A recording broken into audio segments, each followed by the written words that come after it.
The slap of the door echoed like a rifle crack in the parlor. Nora didn't flinch. She stood perfectly still beneath the stern gaze of her father, the Reverend Elijah Whitcomb, her hands resting gently over the swell of her stomach, too pronounced now to hide under loose cotton or silence. The fire in the hearth had burned low, casting long shadows that danced along the wooden floorboards. Dust hung motionless in the amber light. To punish his pregnant daughter for her sin, the Reverend summoned the reclusive mountain man, Boone Mallister, to take her away. He offered Nora like a piece of unwanted property, ashamed to be hidden in the wilderness. The whole town expected her to be broken. Her father expected her to suffer. But the mountain man didn't look at her with judgment or hunger. He looked at her with a quiet kindness and asked a question that would change everything. "Is this what you want?" The words stung worse than a slap. The mountain man's gaze narrowed. "I ain't here to take what ain't offered," he said, his tone calm but cutting. Then to Nora, "Is this what you want?" The room pulsed with silence. What did she want? Certainly not this, not to be paraded like cattle, not to be traded for shame or locked away from the world. But what choice was left? The women in town crossed the street when they saw her. The school let her go without notice. Her best friend hadn't spoken to her since the news spread like wildfire through the church circles. Frank had disappeared the night she told him. Rumors said he was back in Denver drinking too much and bragging about his freedom. What no one else knew, what she had only just learned, was that he'd been injured in some senseless brawl in a saloon, a bottle broken against his body in just the wrong place. The damage was permanent. Frank Delaney would never father another child, and now he wanted to come back for this one. Nora took a breath. "I want out of this town," she said softly. "I want peace for myself and for this child." Boone's chin lifted slightly. "You'll have that," he replied. "Don't expect gratitude," Reverend Whitcomb barked. "She's stubborn as her mother was full of sentiment and trouble."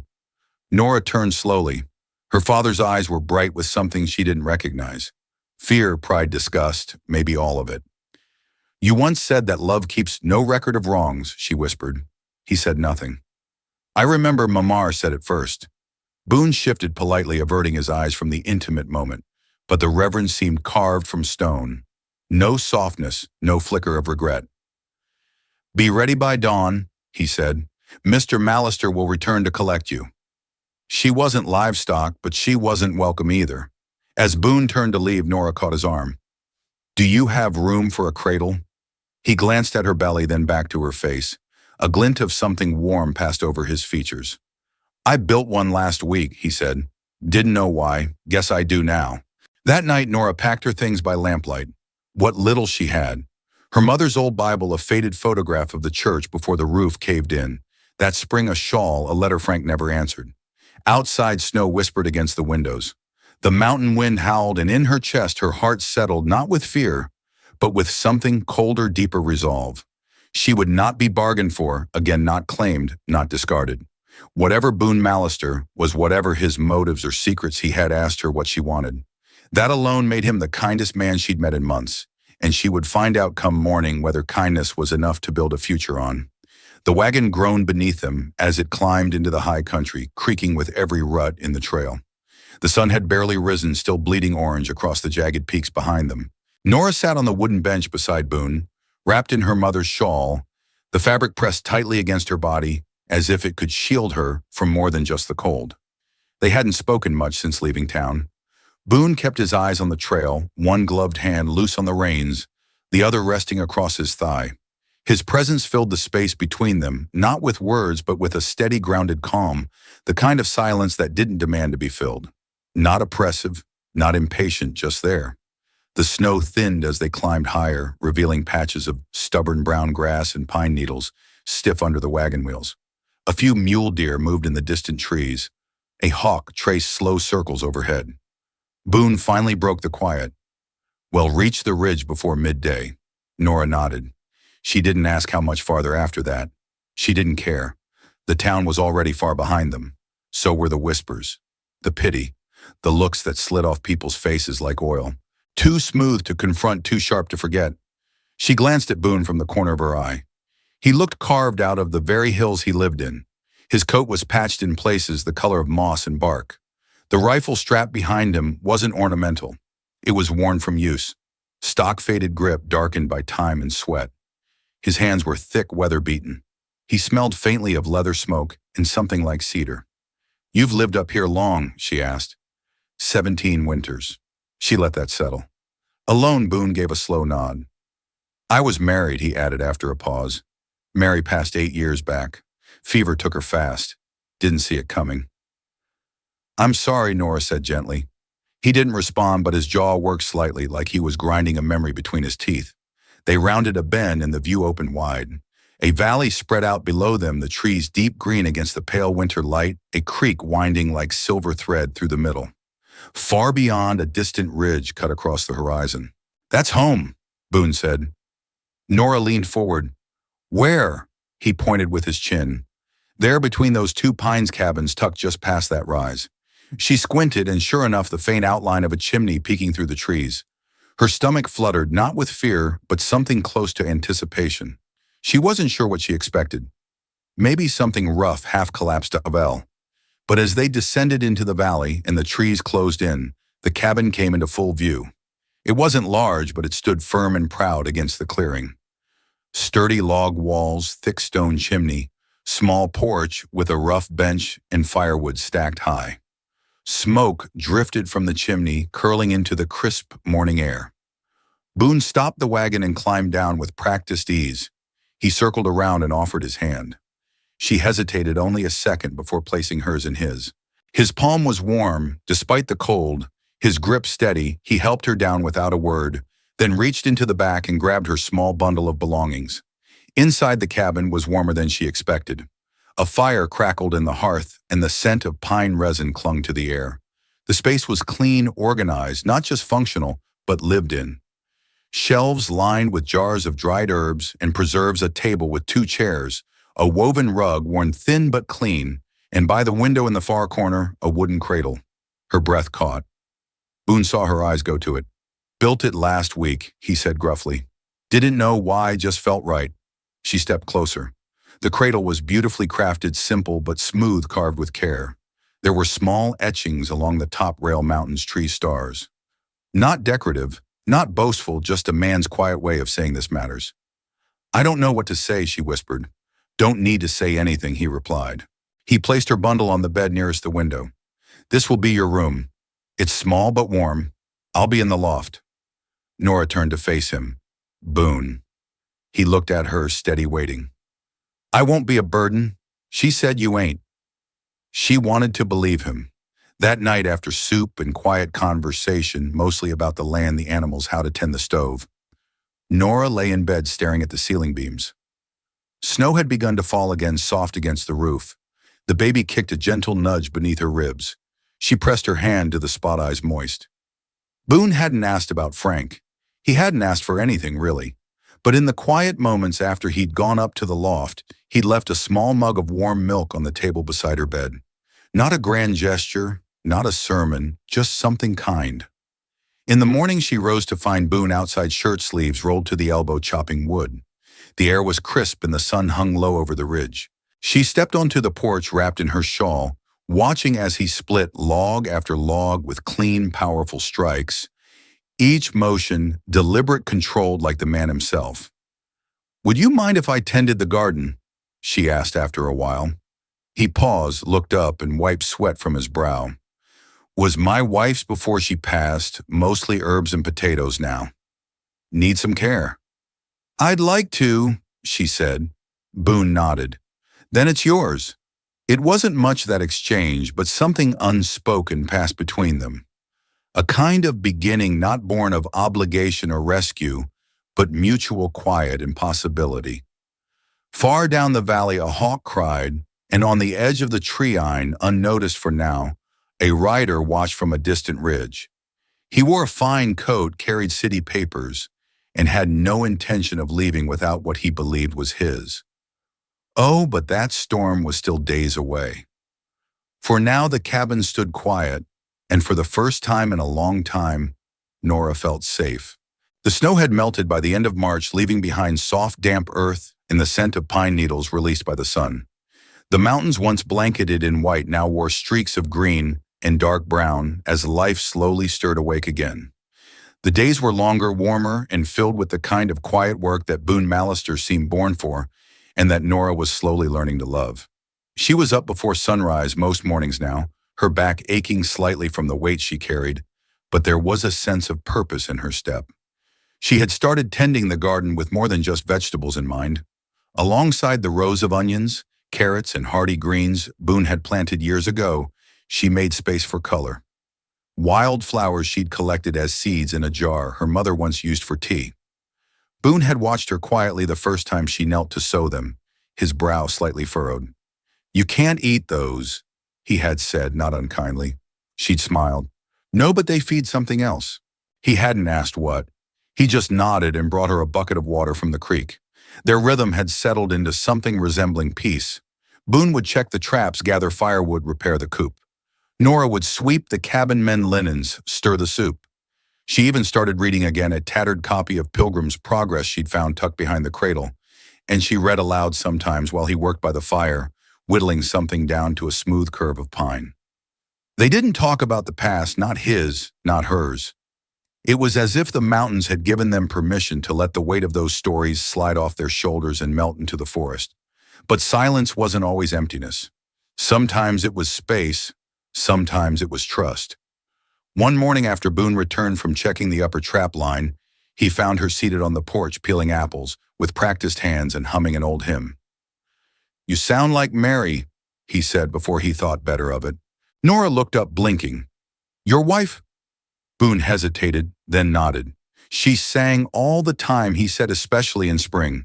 Said it woke the soil." Nora didn't press, she waited. Boone sat down on the top step beside her, stretching his legs with a groan. She was small, laughed, too loud, cried just as easy. "You'd have liked her." "I wish I'd known her," Nora said gently. "She'd have liked you too." That was the first day she saw him smile. Not just a polite tightening of the mouth, but a real one. It didn't last long, but it warmed something in her that hadn't felt light in months. That night over stew and cornbread, Boone looked at her across the table. "When the baby comes, you'll need help." She nodded. "I know." He scratched his jaw. "There's a woman lives 2 valleys over.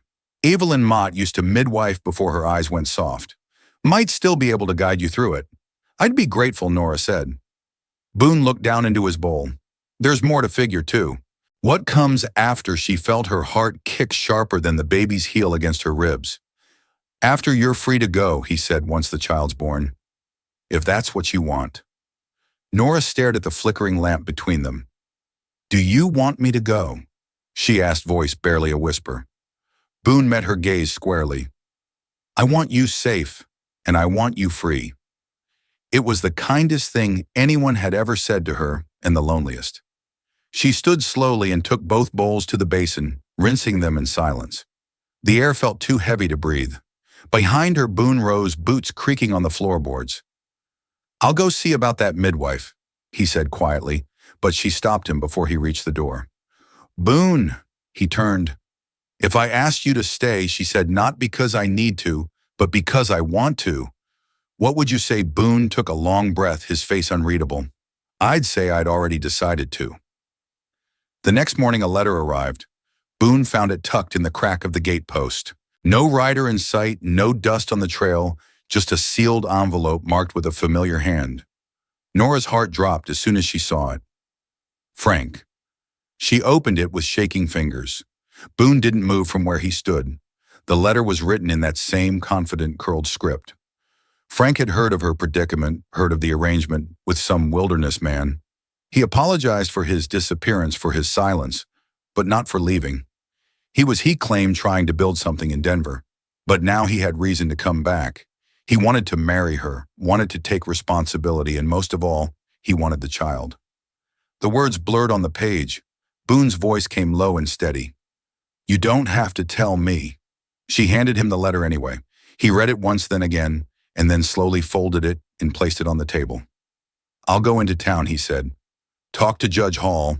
Find out where things stand." "I'm married to no one," Nora said, her voice hollow. Boone nodded. "Not yet." She looked up. "You mean to?" He said, "if you want protection, real protection, legal, I'll stand beside you. But not for pity, never for pity. She said nothing, but her chest rose and fell like a storm was building inside it. The next day, Boone hitched the wagon. They were going to Aspen Ridge to see a judge, and maybe to choose a name together. The wagon rolled into Aspen Ridge just before noon, the horses restless under the spring sun. The town was modest, just a few crooked streets lined with wood-plank storefronts and hitching posts, most of them dusted with pollen from the newly budding cottonwoods. A church bell rang in the distance, its tone too cheerful for the tight coil in Nora's stomach.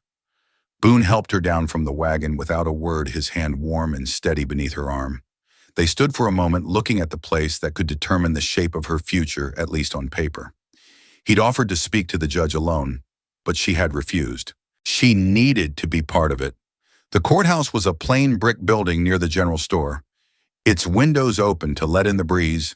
Judge Hall wasn't in his robe, just an old man in a waistcoat sipping tea behind a stack of papers.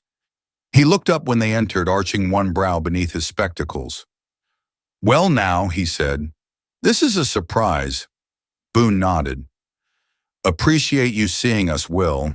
I would have appreciated a letter first." The judge waved toward two chairs. "But come sit. What brings you down from the mountains?" Boone took the lead. "The girl's name is Nora Whitcomb. She's with child. The man responsible is a city merchant named Frank Delaney. Abandoned her and left her to the church's mercy." The judge tilted his head. "Elijah's girl." Nora winced at the mention. Boone continued. "He cast her out. I took her in. We're here to make it official." Judge Hall turned to Nora more gently this time. "Do you understand what that means, Miss Whitcomb?" "I do," she said. "I want it." You're not looking to name the father. I'm looking to protect the child," she replied. From him, the judge nodded slowly. "I can draw up the papers. Takes a few days to post the notice and have it witnessed. There'll be questions later if Delaney contests."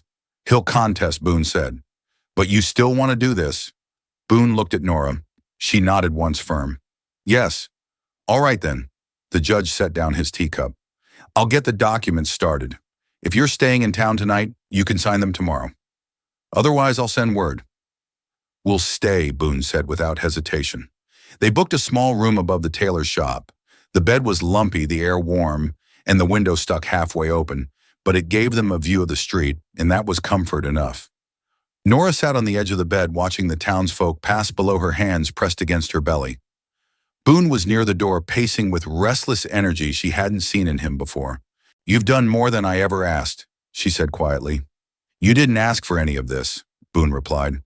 "I didn't ask you to give up your quiet life either." He paused. "I gave up nothing worth keeping." She turned from the window. "Why do you say that?" Boone exhaled, sat in the old rocking chair by the wall. "Mary was my life, but that ended when she died. I stayed up in those hills because I didn't know where else to be. Wasn't living, just existing." And now he looked at her, then down at her hands, her belly, her face full of worry and something more than gratitude. "Now I wake up with something to do besides survive," he said. Nora felt something shift in her chest, like spring pushing up through frozen ground. They spent the rest of the afternoon walking slowly around town.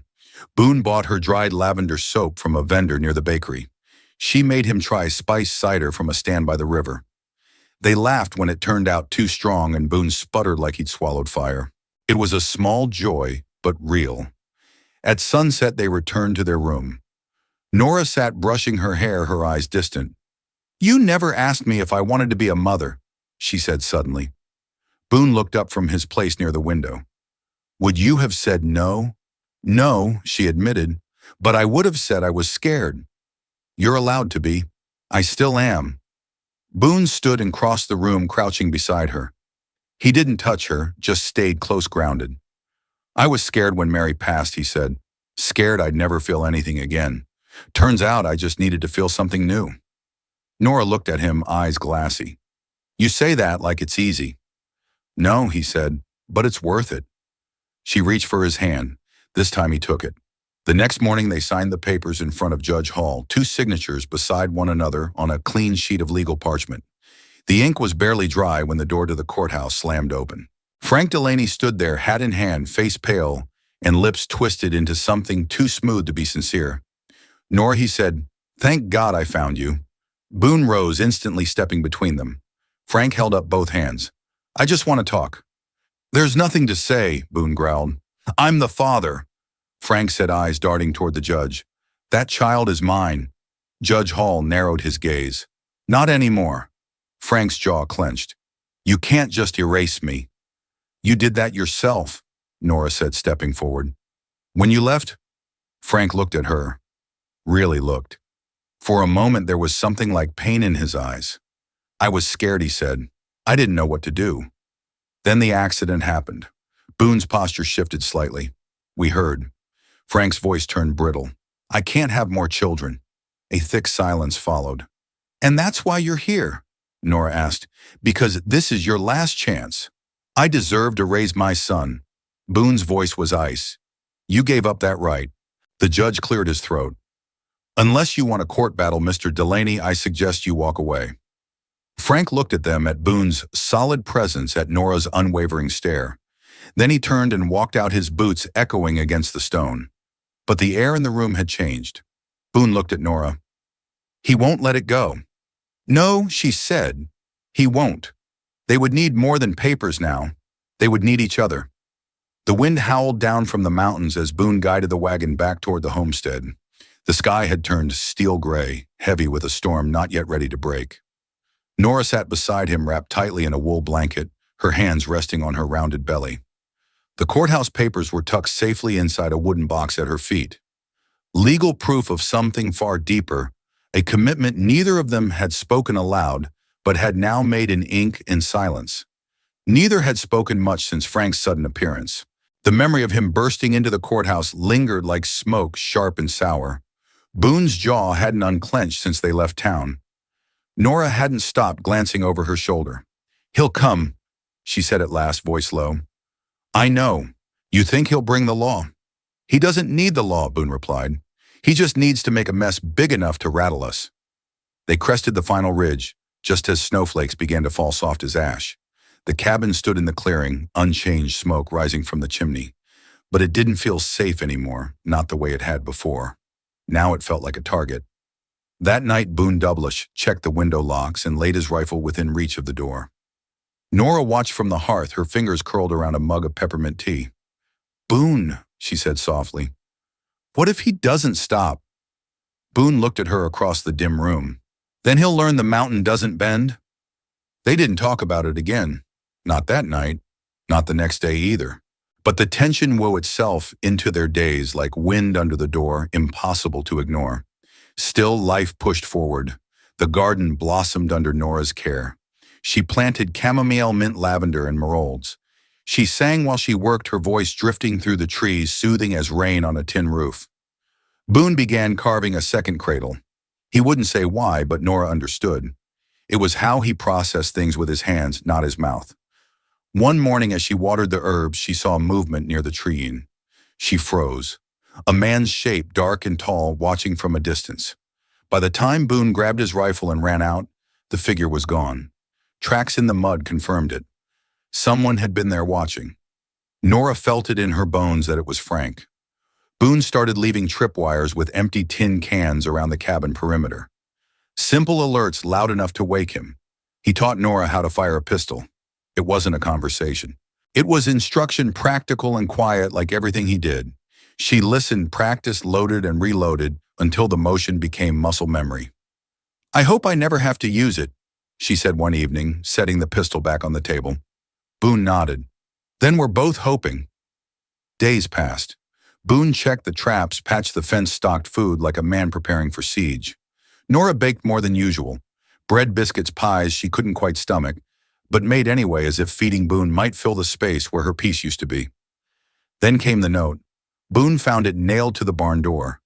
No signature, just 4 words scrolled in heavy, angry ink. "He belongs to me." Boone crushed the paper in his fist. His breath came hard and slow the way a storm gathers. Nora read the note once, then again, her face drained of color. "He's trying to scare us," she whispered.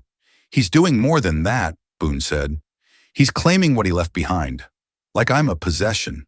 Boone looked at her, and something inside him softened even while rage flickered behind his eyes. "You're not to him, not to me." That night Boone kept watch by the window. Every creak of the wind, every owl's cry made him reach for the rifle. Nora couldn't sleep. She lay in bed staring at the ceiling, her hand pressed to her stomach.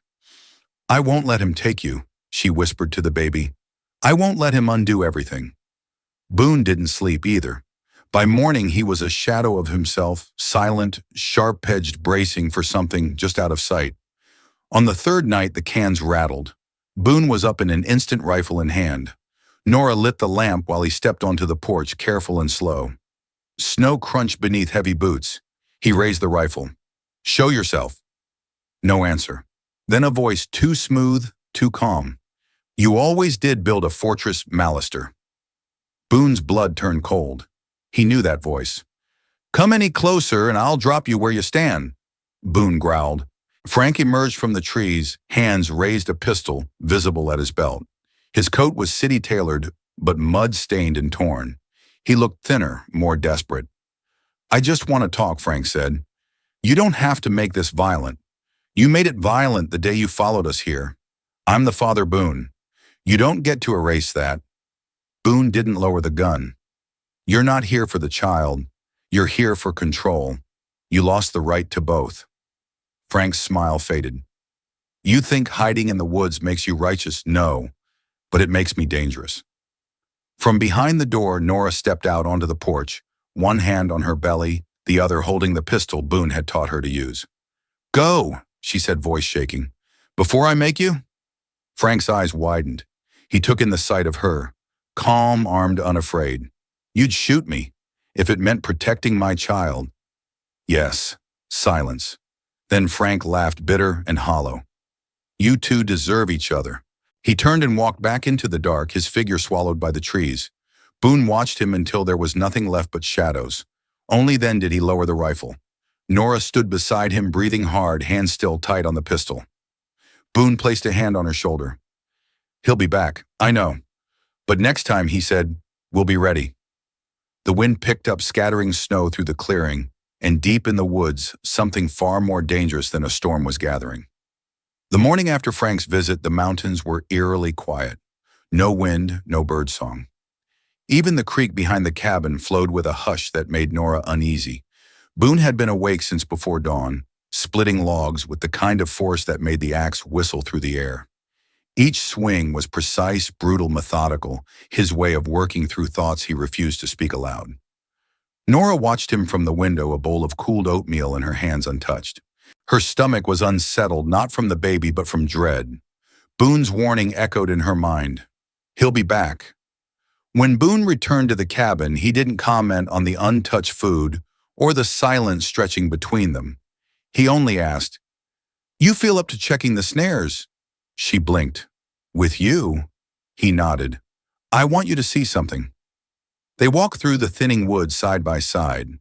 The trail was still damp from melting snow, and Nora moved slowly, her balance off as her belly grew heavier. Boone shortened his stride to match hers without a word. He led her to the ridge above their cabin where a cluster of snares hung silent and empty except for one. A rabbit caught clean, its body still warm. Boone didn't touch it. He crouched beside it, studying the ground. "Someone's been here," he said. Nora's breath caught. "How do you know?" He pointed to boot prints, too fresh, too deep, and going the wrong direction. "They weren't checking traps," Boone muttered. "They were watching us." He stood and scanned the tree-line, every muscle in his body drawn tight. Nora clutched her coat. "You think it was Frank?" Boone didn't answer. He didn't have to. Back at the cabin, Boone bolted the doors and reinforced the windows with wooden planks he'd pre-cut years ago for storms. Nora helped where she could, holding nails, sweeping sawdust, staying out of the way, when Boone's frustration made his movements sharp. As twilight settled in, Boone sat at the table, oiling his rifle in silence. Nora lit candles around the room, though neither of them spoke about what they were expecting. But both knew Frank wouldn't come in the daylight again. He was waiting for night. Around midnight, Nora stirred from the thin edge of sleep. Boone sat upright by the window, the rifle across his lap, listening. She moved to his side, pressing her hand gently to his shoulder. "Go rest," he said without looking at her. I can't. I'll wake you if anything happens. I know. He turned to her then. I should have killed him. You would have become the thing he says you are. Boone looked down at his hands, broad calloused, shaking slightly. What if that's what it takes? Nora knelt beside his chair, resting her head against his leg. Then I'll remind you who you are as many times as I need to. The words stayed between them as the candle burned lower and lower. Then it happened. A crash at the rear of the cabin. Boone shot up, rifle ready. Nora scrambled to her feet. Another crash. Glass shattering in the kitchen. Boone ran for the back door, gun raised, but Nora caught his arm. Don't go alone. Before Boone could answer, flames erupted against the back wall. Molotov. Smoke filled the cabin instantly. Boone shouted, "Get outside through the front!" But as they ran for the door, it burst open. Frank stood there, suit straight, a revolver in his hand. Nora froze. Boone aimed, but Frank had her in his sights. Don't, Frank said. Not if you want her safe. Boone's hand didn't lower. You're not taking her. Frank's laugh cracked in his throat. You think this is about her? It's about the child. My child. He's not yours anymore. Boone growled. He's the only part of me I have left. Frank snapped. You think I'll let you raise him? The fire roared behind them, licking at the beams. Nora stepped between the two men, her hands up. Frank, she said, voice steady, despite the terror in her bones. This isn't the way. You don't get to say what's right, he barked. You gave yourself to him. You're carrying my blood and you treat it like garbage. Stop, she said sharply. Just stop. You left. You ran. And now you want to own something you didn't fight for. Boone's eyes locked on Frank's trigger finger. Frank's hand twitched, a scream from outside, then a shot. Frank staggered backward, dropping the gun, his eyes wide with shock. Blood bloomed at his shoulder. Behind him stood Evil and Mott. Boone's old friend from 2 valleys over, holding a smoking rifle with both hands. I aimed low, she said, walking forward. Next time I won't. Boone rushed to Nora, checking her over, pulling her into his arms. Frank collapsed, groaning. Evelyn stepped over him. He'll live sadly. The fire crackled louder, closer. Get the baby out, Evelyn said. We'll deal with him later. Boone carried Nora from the cabin just as the back roof gave way. Sparks flew into the night sky like angry fireflies. They made it to the barn where the horses were untouched. Evelyn calm, despite everything, tied Frank's wrists with a length of rope and tossed him into a wagon bed like old lumber. Where the hell did you come from? Boone asked, breathless. Got your letter? Evelyn said. Figured you'd need help. Wasn't expecting a miracle. Well, she said, cocking her rifle again, I brought one anyway. Nora clung to Boone, trembling now that the danger had passed. Boone pressed a kiss to her forehead, whispering, You're safe. But they both knew that safety came at a price. Tomorrow they'd have to rebuild everything again. Only this time they wouldn't be doing it alone. The fire had taken nearly everything. By dawn, all that remained of the cabin was a charred skeleton of blackened beams, still hissing smoke into the early light. The smell of burnt pine hung heavy in the valley. Nora stood with her arms wrapped tightly around her middle, watching as Boone and Evelyn combed through the wreckage for anything salvageable. Boone found a half-burned cradle leg and stared at it for a long time. His hands were black with soot knuckles scraped raw, but he didn't flinch. He just lowered the piece into a canvas sack with the same solemnity as a man burying the dead. Evelyn stepped beside him. We'll build again. He didn't answer at first, then softly. It took me years to make this place, and hours to lose it, Evelyn replied. But the girl's alive. The child's safe. That's worth more. Boone looked over at Nora. She was sitting on a log, one hand braced against her back, her eyes distant. I should have ended him, he muttered.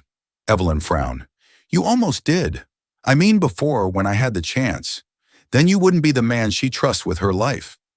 Boone didn't speak again. Sheriff Ellis arrived by noon with a deputy in tow. Frank was still unconscious in the wagon, groaning occasionally under the effects of blood loss in Evelyn's rifle shot. Boone told the story plainly, leaving out no detail. Nora filled in the rest, voice steady, though her hands trembled when she described Frank's threats. The sheriff took one look at the ruined cabin and whistled low. He'll be facing arson, attempted abduction, and unlawful entry at the very least. might even stick him with attempted murder. Will it hold in court? Boone asked. Ellis sighed. Depends on the judge, but with Nora's statement and Evelyn's eyewitness account, he's got a hell of a fight ahead of him. Nora stepped forward. I'll testify. I'll say it all. Boone glanced at her. You sure? She nodded. He tried to take everything from us. He won't get my silence too. Frank was loaded into the sheriff's wagon, chained at the wrists and ankles. As they prepared to leave, the sheriff paused. Well, you two go now. Boone looked at the smoldering wreck of his home, then at Nora. Southridge Evelyn's place. Evelyn smirked. I've got a spare bunk in a barn that needs fixing, and a woman like me could use the company. Nora managed to smile. We'd be grateful. They set off that afternoon. The wagon creaked under their weight, the road rough but familiar. Nora leaned against Boone, letting her eyes close for the first time in what felt like days. He didn't speak, just kept his arm wrapped around her, steady as ever. Evelyn's ranch sat nestled in a wide green valley, 2 ridges south flanked by aspens and willow trees. Her home was modest but well-built, with a wraparound porch and smoke curling from the chimney. Chickens scattered as the wagon approached. I'll set you up in the back room, Evelyn said, helping Nora down. It ain't fancy, but it's clean and warm. Boone unloaded what little they had left. A single trunk, 2 saddlebags, and the scorched wooden box that held their legal papers, now slightly singed around the edges. Inside, Evelyn handed Nora a cup of honeyed tea. You rest. Let us do the lifting. Nora shook her head. I need to move. If I sit too long, I'll just cry. Evelyn didn't press. She understood the language of women who'd survived too much. The next few days passed quietly. Evelyn gave Boone use of her tools and let him carve new beams from the felled pines along the ridge. He worked from dawn till dusk, each swing of the hammer, rebuilding not just walls but purpose. Nora tended Evelyn's herb garden, replanted lavender from scorched clippings she'd saved and read aloud by lantern light when the nights grew long. Still, Frank lingered in their thoughts. He'd been transported to the county jail in Pine Creek awaiting trial. A letter from Sheriff Ellis arrived 4 days after the fire. Frank had hired a lawyer from Denver. He was pleading not guilty. Nora read the letter twice, then set it down with shaking hands. He's going to twist it, she said. Say it was a lover's quarrel or that we provoked him. He'll lie, Boone said. Of course he'll lie, Evelyn added, pouring strong coffee. Men like that lie like they breathe. What if they believe him, Nora whispered. They won't, Boone said. You tell the truth. We both do. That's all we can do. Nora looked down at her belly. I don't want the baby born with this hanging over us. Then we face it now, Boone said head on. They traveled to Pine Creek the next week for the pretrial hearing. Evelyn came too. Boone wore his cleanest shirt, though the sleeves still bore faint stains of pine sap. Nora wore a simple dress and tied her hair back with a ribbon Boone had carved into a pin shaped like a bird in flight. The courtroom was packed. Word had spread fast about the fire, about the mountain men and the girl with the baby, about the fancy merchant who had come back to claim what he abandoned. People whispered and stared, but Nora kept her chin high. Frank was wheeled in his shoulder in a sling, eyes cold as winter. When he saw her, his mouth twisted into something like a smile, but only for a second. The judge called for statements. Nora spoke first. Her voice trembled at the start, but grew steadier with each word. She told them about the exile, the kindness she found with Boone, the terror of waking to fire and seeing Frank's eyes through the smoke. Boone followed. His words were few but heavy. He didn't embellish. He just told the truth. When the lawyer tried to twist things, suggest that Boone had manipulated Nora, that she was young and confused, Nora stood again. I was alone, she said. But I'm not confused. I know who I trust, and I know who tried to take everything from me. The judge recessed for deliberation. The courtroom emptied into the dusty street murmurs, rising like wind through tall grass. Boone took Nora's hand as they stood in the sun. Whatever the verdict, something had changed. They were no longer running. They were standing their ground together. 2 weeks after the hearing, a letter arrived from Pine Creek. The envelope was smudged with dust and sealed with the sheriff's stamp. Nora opened it with shaking hands. Boone standing close behind her, silent as always, but steady like a mountain at her back. The verdict: guilty on all counts. Franklin Delaney was sentenced to 15 years in territorial prison without parole. Nora read the letter 3 times, the words softening with each pass until they no longer cut. She handed it to Boone, who read it once, folded it carefully, and slid it into the drawer where their legal papers were kept. The same drawer where their marriage certificate and land deed now lived. They didn't celebrate, not out loud. There was no victory in seeing a man who once meant something turn into a monster, but there was relief and peace, and that was enough. That night, under a blanket of stars, Nora stood in Evelyn's garden with her hands on her belly. The air was crisp with the edge of late spring, the soil under her bare feet still warm from the day's sun. Boone came up behind her, wrapped a blanket over her shoulders, and kissed her hair. "He's gone," she said softly. Boone didn't answer right away. He just stood with her, watching the sky. "Maybe now," he said, "you can start dreaming again." She turned to him, searching his face. "What about you?" Boone's eyes held something quiet and deep. "I stopped dreaming a long time ago. Then you showed up." Her throat tightened. "I don't know what will build, Boone. I don't know if this baby will come into a perfect world. It won't," he said. "But it'll come into a world where it's loved." That night, for the first time since the fire, Nora slept without waking in fear. They rebuilt the cabin that summer. Evelyn helped, and so did a handful of neighbors who had heard the story and decided they wanted to lend a hand. Men Boone hadn't spoken to in years rode up with swords and hammers. Women brought bread and quilts. One boy carved a wooden toy horse and left it at the door. By late August, the frame stood tall and strong, twice the size of the old one. Boone insisted on a second bedroom, though Nora teased him they might not need it right away. "I'll build you a porch, too," he said one evening, wiping sweat from his brow. "With a rocker and a place for your herbs and a swing?"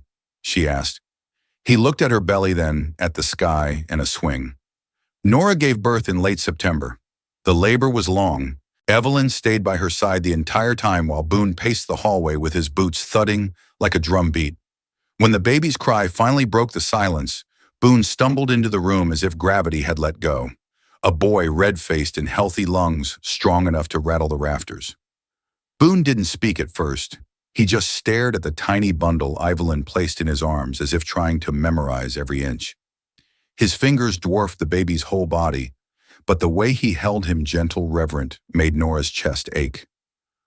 "What should we call him?" she asked. Boone looked at her.